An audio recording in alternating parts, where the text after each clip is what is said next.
आज जेवण मी एवढं मन लावून का करतोय ना, तर सांगतो तुम्हाला मंडळी. जेवणात आहे माझ्या आवडीचा चमचमीत मसाले भात आणि आंब्याचा थंडगार शिकरण. सध्या उन्हाळा चालूच आहे आणि जेवणात असं काही थंड असेल ना, तर खरंच आपलं शरीर नाही, तर मनसुद्धा थंड आणि शांत होतं.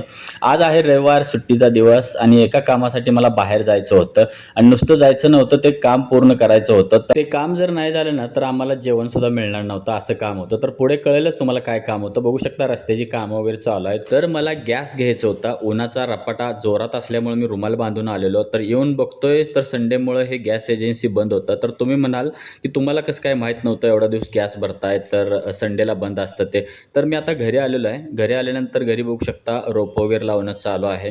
तर दुसरी गोष्ट अशी आहे, की गॅसचं जे आहे ते मला माहीत होतं. फक्त जिथं मी राहायला होतो ना, तर तिथं काय झालेलं एम-एन-जी-एल कनेक्शन होतं.